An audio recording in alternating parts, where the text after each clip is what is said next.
اللہ کے پہنچنے کا راستہ قربانیوں سے ہو کے جاتا ہے۔ آپ سب متوسط یا غریب لوگ بیٹھے، میرے نبی جیسا غریب پوری کائنات میں کوئی نہیں۔ میں جبوتی صومالیہ گیا ہوں، وہاں کے غربت کو دیکھ کر مجھے لگا جیسے لفظ غربت بھی ان کی غربت پہ روتا ہے۔ ایسی غربت میں نے پورے پاکستان میں کہیں نہیں دیکھی جو میں نے جبوتی میں دیکھی، صومالیہ میں دیکھی، کیمرون میں دیکھی، چاڈ میں دیکھی، سوڈان میں دیکھی۔ 24 گھنٹے میں ایک دفعہ بھی کھانا نصیب نہیں۔ ہمارا غریب سے غریب آدمی 24 گھنٹے میں چولہا جلا بیٹھتا ہے، لیکن میرے نبی پر جو غربت آئی، کوئی ہے پوری دنیا میں تو اللہ نے مجھے پھرائی ہے جس کے گھر میں 2 مہینے چولہا نہ جلتا ہو۔ میرے نبی وہ فقیر تھے جن کے گھر میں 2 مہینے چولہا نہیں جلتا تھا۔ ایک رات آپ سوئے ہوئے، کبھی یوں کروڑ بدل اور کبھی یوں کروڑ بدل، بار بار حضرت عائشہ کے ساتھ۔ تو تھوڑی دیر کے بعد آپ تھوڑا سا آگے ہوئے اور چارپائی کی جو لکڑی ہوتی جس پر بان بن ہوتا ہے، اس پہ پیڑ کو یوں فکس کر کے اور نیچے لٹک کے دھڑ آدھا نیچے لٹک، فکان قاب قوسین او ادنی۔ واہ واہ واہ، کیا مقام ہے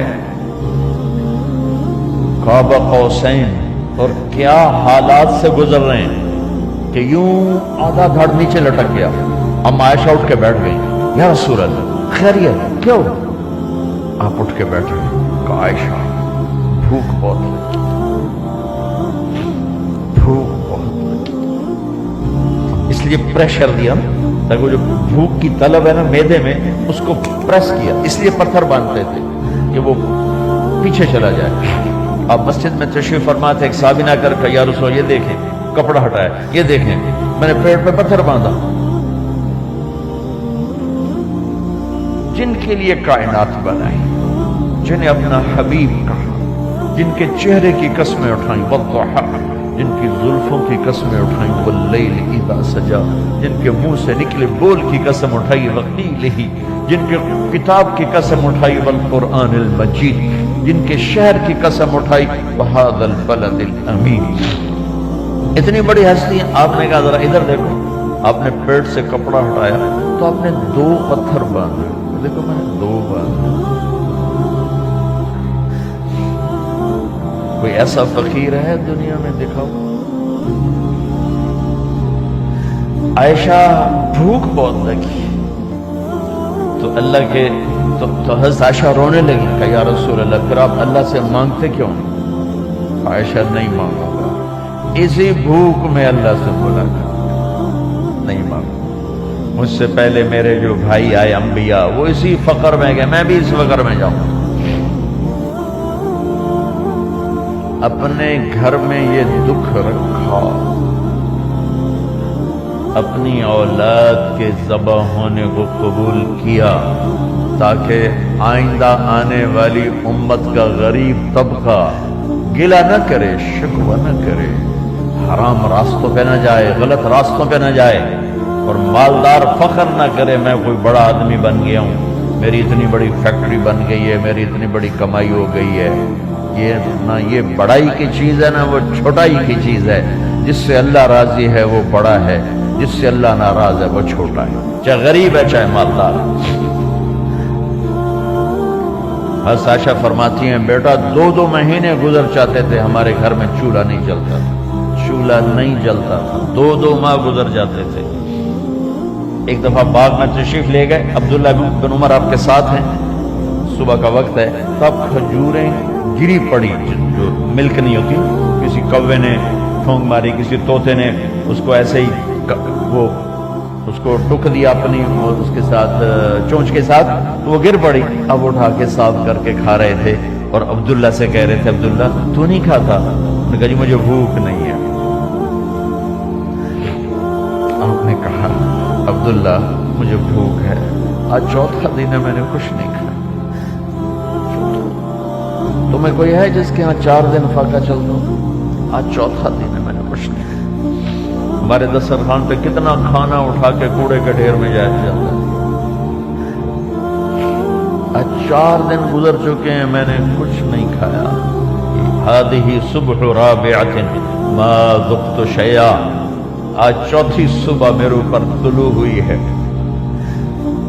ایک لقمہ نہیں کھایا. آپ مسجد میں بیٹھے تھے, کعب بن عجرہ آئے تو آپ کو دیکھ کر ایسے کہنے لگے یا رسول اللہ مالی اراکا متغیر اللون. یا رسول اللہ آپ کا چاند سا چہرہ چمکتا آج مرجھایا ہوا کیوں نظر آ رہا ہے؟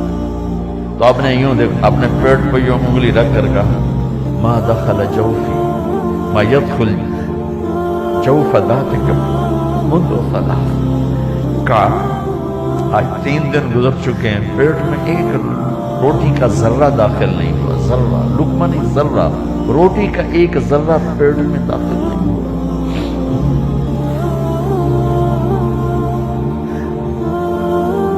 تو اتنی بڑی رسالت, اتنی بڑی نبوت,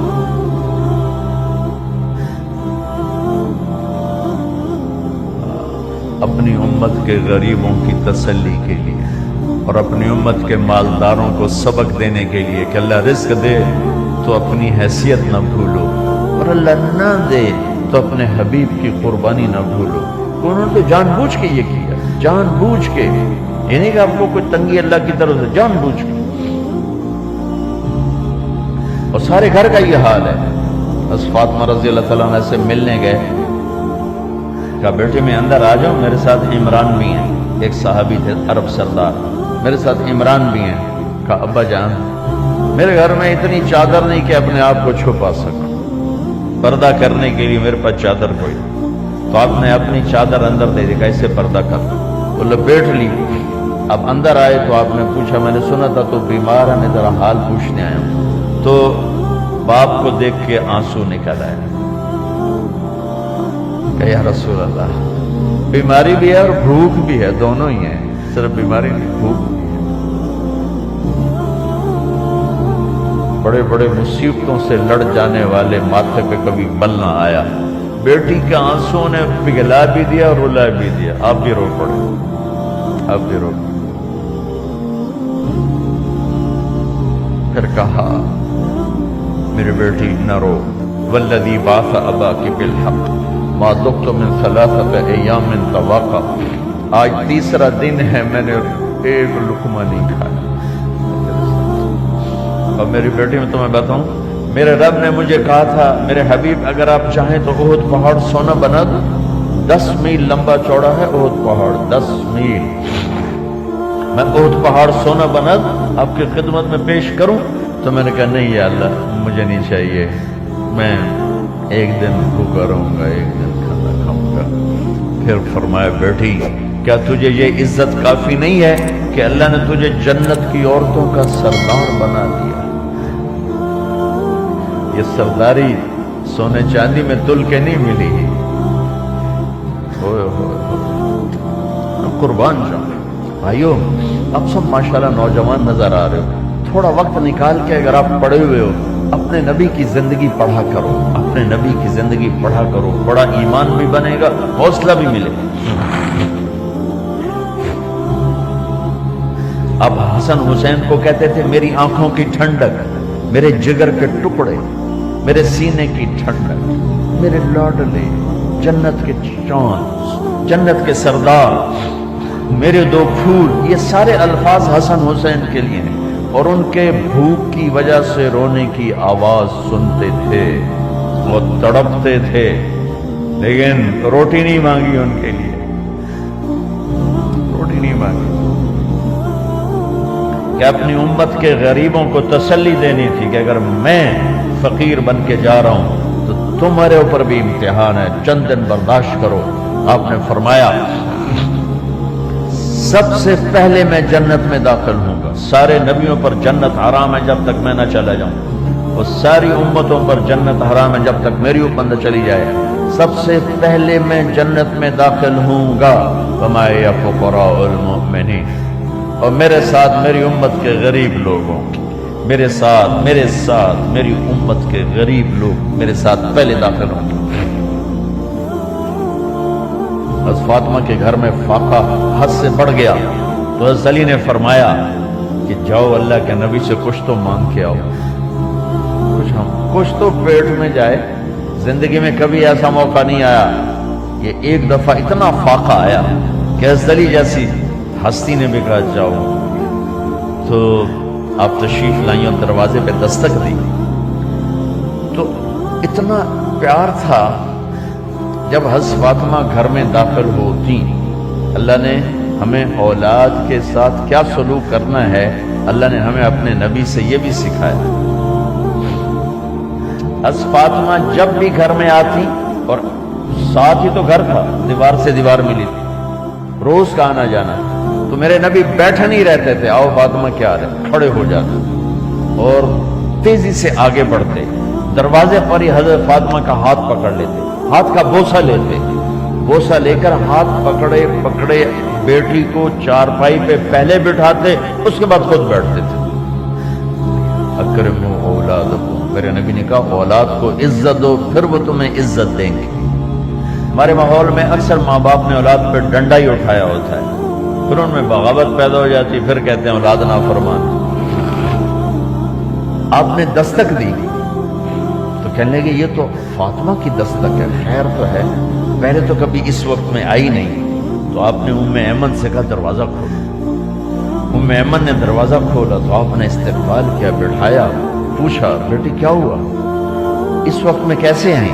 کہ یا رسول اللہ بہت فقر ہے، بہت بھوک ہے، آپ کے پاس سنا کچھ مال آیا ہے، کچھ ہمیں بھی دے دیا جائے.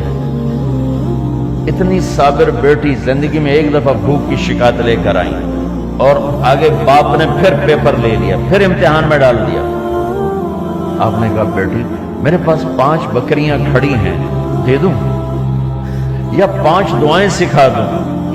یہ بھی کوئی کتنا سخت موقع تھا، کتنا سخت موقع ہے کہ صبر کا پہاڑ بیٹی اتنی مجبور ہو کر آتی ہیں کہ یا رسول اللہ برا حال. تو میرے نبی کہتے بیٹی یہ بکریاں بھی لے جا، دعائیں بھی لے جا، دونوں جمع کر دیتے، یا دعائیں بعد میں سکھا دیتے، بکریاں دیتے، ایک تو دے دیتے. پر امت کے غریبوں کو تسلی دینی تھی، چونکہ امت میں اکثر طبقہ غریب ہوگا. تو آپ نے کہا بیٹی 5 بکریاں دو یا 5 دعائیں دو. تو وہ سمجھ گئی اپنے باپ کے مزاج کو کہ ابا جان امتحان لے رہے ہیں. تو کہا ابا جان بکریاں چھوڑ دیں، مجھے دعائیں سکھا دیں، مجھے بکریاں نہیں چاہیے. بھوکے کی رات بھی گزر جاتی ہے اور بھوکے کا دن بھی ڈوب جاتا ہے. تو آپ کا چہرہ ایسے کھل گیا کہ میری بیٹی پاس ہو گئی. کہا بیٹی آپ تم دعا میں یہ کہا کرو یا اول الاولین یا آخر الاخرین یا ذا القوة المتین یا راحم المساکین یا ارحم الراحمین. یہ تیرے لیے 5 بکریوں سے اعلیٰ چیز. اب گھر واپس گئی خالی ہاتھ. حضرت علی نے فرمایا تو کچھ بھی نہیں لائی؟ کہ نہیں لائی ہوں، بہت کچھ لائی ہوں. کہ کیا؟ کہ میں دنیا لینے گئی تھی، آخرت لے کے آ گئی. ذهبت للدنیا وجئت بالآخرہ. تو حضرت علی نے فرمایا تیرا آج کا دن سب سے اعلیٰ دن، خیر ایام کی حال. داماد کا امتحان لے لیا. حضرت علی کو بلا کے علی 5000 بکریاں دو کہ 5 دعائیں دو؟ وہاں تو 5 بکریاں، اب 5000 کر دو. علی 5000 بکریاں لیتے ہو یا 5 دعائیں لیتے ہو؟ وہ بھی سمجھ گئے کہ آج میرا محبوب مجھ سے امتحان لے رہا ہے کہ علی کتنا کو مضبوط ہے اپنے ایمان میں. اور فاقے میں نے بتا دی کیا گزر رہے. آدمی اپنی بھوک سہ لیتا ہے، اولاد کا رونا برداشت نہیں ہوتا ہے.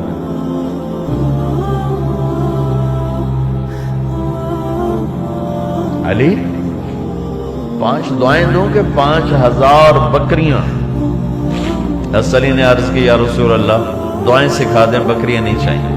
میرے نبی کا چہرہ کھل گیا کہ میرا داماد بھی پاس ہو گیا.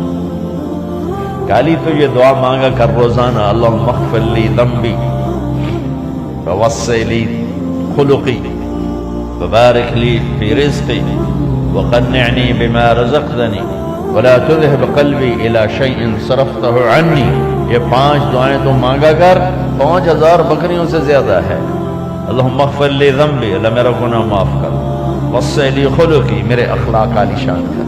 بارک لی فی رزقی، میرے رزق میں برکت دے، قننی بما رزقتنی، مجھے لالچ سے نکال دے، مجھے لالچی نہ بنا، مجھے حریص نہ بنا، ولا تذهب قلبی الی شیء صرفته عنی، جو تو نے مجھے دیا نہیں اس کی میرے اندر سے طلب بھی ختم کر دے، مجھے اس کا طلبگار بھی نہ بنا، کہ یہ 5000 بکریوں سے زیادہ ہے۔ میں نے تھوڑا سا اپنے نبی کے گھر کا نقشہ آپ کو بتایا۔ یہ چند دن صبر کی دنیا ہے، اللہ راضی ہو گیا تو موت سب سے خوبصورت پیغام۔